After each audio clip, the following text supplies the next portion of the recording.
It's less than 24 hours before market day at the Belmopan Market Plaza, and things are pretty quiet. A few vendors have set up their stalls, hoping to make some sales, but many are worried they might not be able to keep doing business. Recently, the Belmopan City Council told the vendors they now need individual trade licenses instead of the umbrella license that the market owner, David Zabane, had been paying for since 2021. We got granted a trade license in 2021 by the Trade License Board.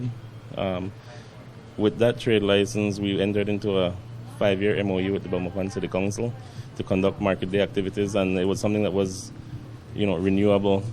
So in 2023, we went back to the table because we had some, I'd say, not really issues, but the landowner at that time, he really wanted to sell.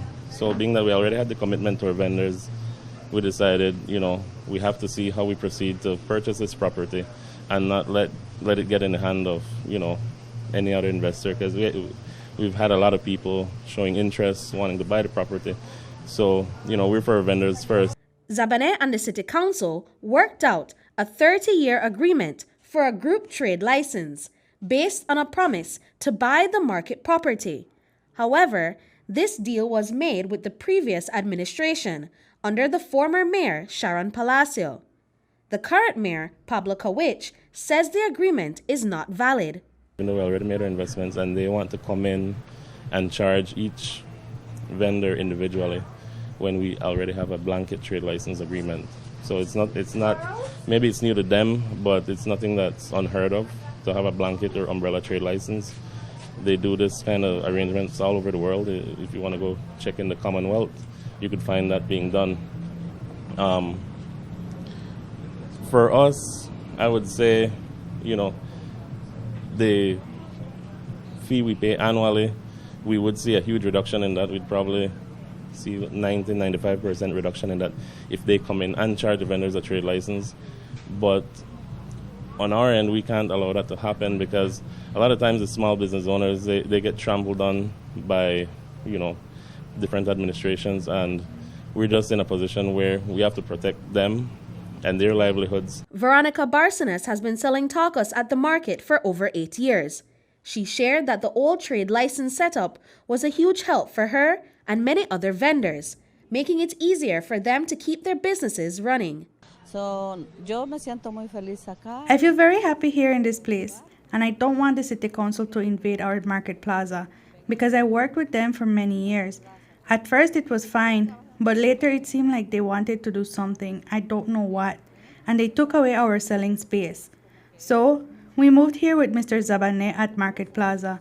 I know that this place is very nice, and there's a lot of sales of clothes, food, and I'm happy about that. Zabane explains that the City Council's cease and desist order was not shocking since he has faced several hurdles with the new administration. And in December, the City Council, they called us into a meeting and told us their intention, and we stood our ground saying, hey, we have an MOU, we have an agreement in place already. We're already paying a significant amount to blanket our vendors, and they would just make it difficult, for small business owners to operate.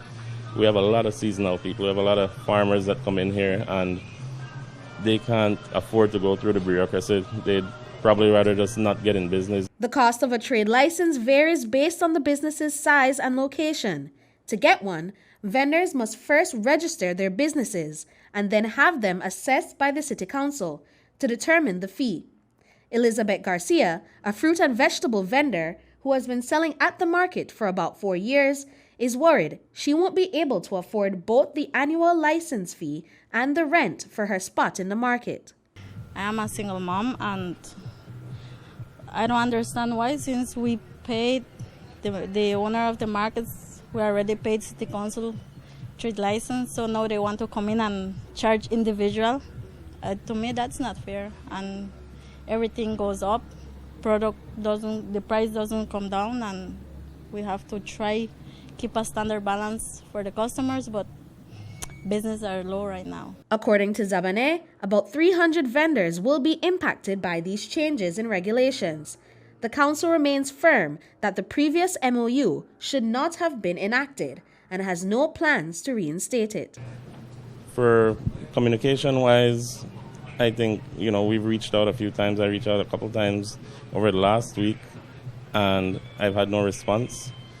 So I don't think they want to negotiate. I think they're pretty firm on their position. So I have to be firm on mine, and we're going to do whatever it takes to protect our vendors. Brittany Gordon for News 5.